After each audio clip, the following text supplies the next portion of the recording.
Audio on demand from Vision Christian Media. Foundations. When you understand this extreme depth of God's love, His compassion for us to save crackpots, this us, broken clay humanity, you can't help but worship Him for being so good. Foundations. Understanding the Jewish foundations of our Christian faith. With Robbo Robinson and Mandy Warby. Human beings tend to look at themselves as having it all together. We're in control of our destinies and we think we're smart, intelligent and superior in all things. But in our last program, we began learning about the real condition of human beings, the fact that we're not as fabulous as we think we are. And in fact, we're just pots made by the hand of the potter. But because of our sinful nature, we are broken and cracked. Yeah, and sometimes being a crackpot is actually helpful.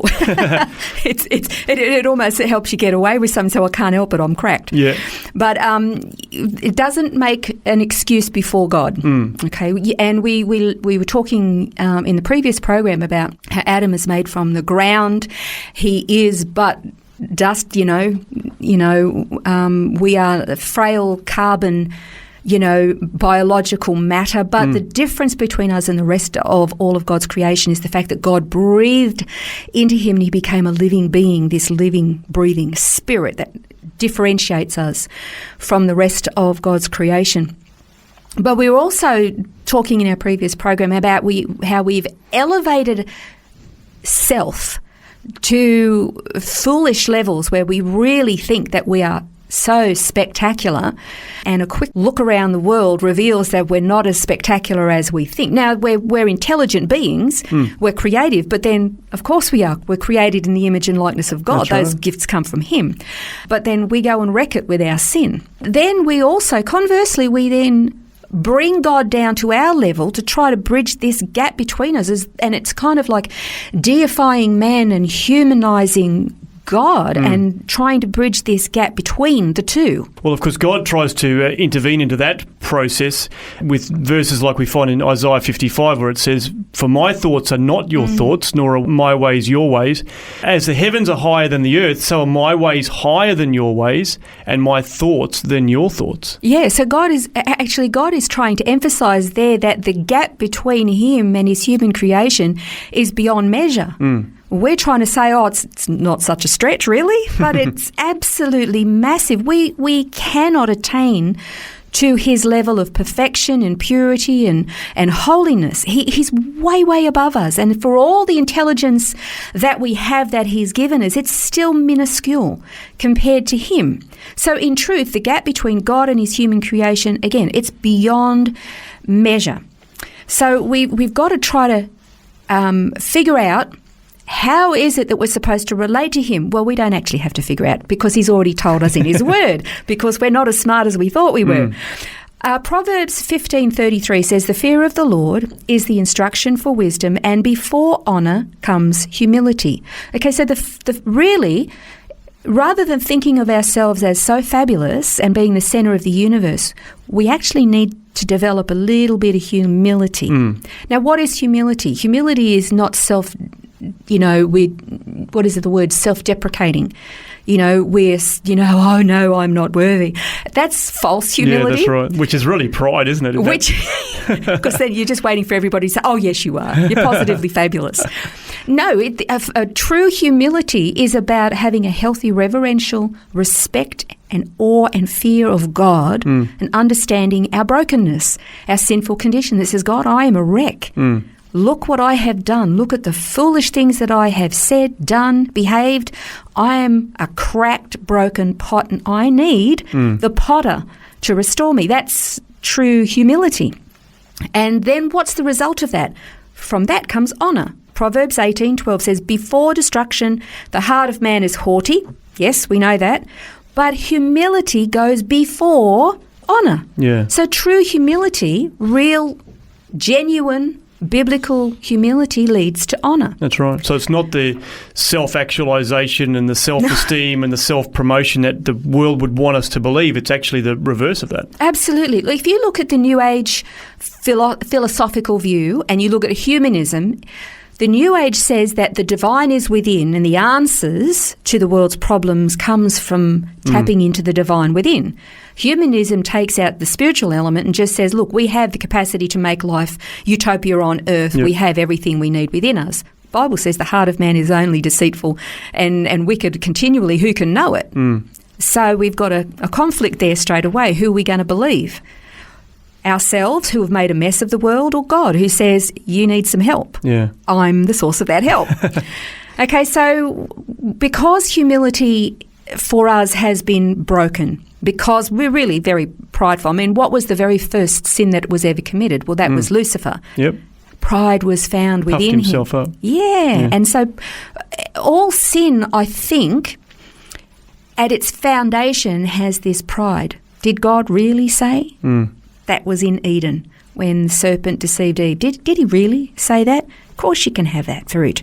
You know, you want to be smart, you want to be clever, you want to have understanding. Why would God want you to not have understanding, for goodness sakes? Take a bite. And yes, I'd love to be that smart and knowledgeable, and Eve takes a bite. And Adam just follows her. Yeah. That's pride. All sin, I think, at its foundation is pride. So therefore, we have to cultivate real, genuine humility if we want restoration, if we don't want to live as crackpots and step into eternity still broken. Yeah.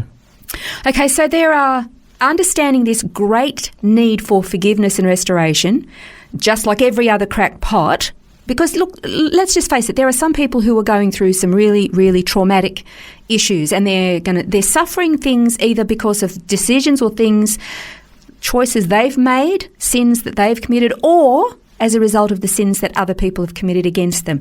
So I don't want to downplay what people are really going through, but the fact of the matter is, if you're a human being that's ever lived at any time in history other than Jesus himself, you're a crackpot. We're all in exactly the same situation. Yeah. Every single one of us. And so, understanding our need for forgiveness and restoration, we have to realise our value to our Maker. Are we valuable? We're broken. We're cracked. We're a bit of a mess. Are we valuable? Of course we are. First, he created us in his image and likeness. That fact alone demonstrates that we're valuable to him. Secondly, before he created us, he actually knew that we were going to sin, that we were going to become broken crackpots, and that we were going to need to be redeemed. And so before he created a single thing, it says that Christ was crucified from the foundations of the world. He already planned this salvation and redemption story before he created us. That demonstrates value. Third, this plan of redemption required that God himself take on the form of a human being and become one of us to die in our place for us. So even though he had this plan of redemption, he was going to pay this price. Yeah. That demonstrates our value. And once again, that was planned before Adam and Eve sinned. God wasn't saying, oh no, what's happened? What am I going to do? It was all already in place and planned out in full. He wasn't scrambling to come up with a way of saving us. He already knew. It was way ahead of us. And then lastly, when you understand this extreme depth of God's love, his compassion for us to save crackpots, this us broken clay humanity, you know, you can't help but worship him for being so good and so gracious and so compassionate. That is what should be developing in us, genuine humility, as we mentioned before. Grateful that God would go to such lengths. I mean, he's rescuing damaged goods. And you know what? It's okay to say, I'm damaged goods. I'm a crackpot. Yep. And I need rescuing. I know that. And thank God that he did what he did for us. Where would we be if he hadn't done that? Oh, this is just fantastic. Anyway, so the Jewish community have very much been ridiculed over the centuries because of their distinctiveness in how they dress, their culture, you know, the tassels and the kippah on their head and everything else. You know, it makes them stand out. It's a very humbling thing for them to wear those things. And if you're not in Israel and you're in another part of the world and you wear that gear, you know, you become a target. Yeah. It's a very humbling thing to do. And the Jewish people, you know, are criticised and called racist because they say they're the chosen people. Well, they often put their hands up and say, Lord, would you just choose someone else for a little while? Right, yeah. Because it's hard being in that spotlight. But they have a purpose. And from the purpose that we get from them, we learn this richness, these foundations, these standards, principles, so that we can ourselves be adopted into this family, this commonwealth of Israel. and know this God who has gone to such lengths because we're so valuable to him. And ultimately, he gets all the glory. Yeah, absolutely. And it reminds me of the scripture that says that he gives grace to the humble, but he resists the proud. So that's kind of where, that humility actually brings that relationship and the reconciliation. You don't want to be on the opposite, on that side. Now, the other, just very quickly, we're out of time. I'll finish with this. Remember in John 17 where he was praying for his disciples and he actually said to them, they were fighting over who was going to be the greatest. Yeah. And he said, it's the Gentiles who lord it over others. That's not the way it is to be with you. And then he demonstrated what it meant by stripping down, wrapping a towel or a blanket around him and washing their feet, taking the lowest form of servant. Now, here's what he said. A servant is not greater than his master. Jesus is our master, and if he took that lowest humbling position and we're not greater than him, then we should be doing likewise. Yes, we are his children. Yes, we're adopted in.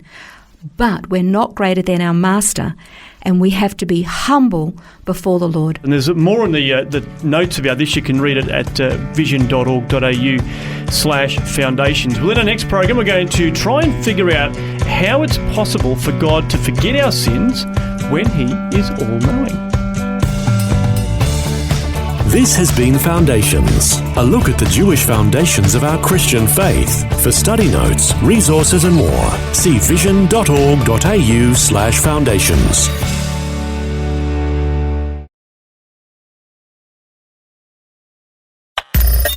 Thanks for taking time to listen to this audio on demand from Vision Christian Media. To find out more about us, go to vision.org.au.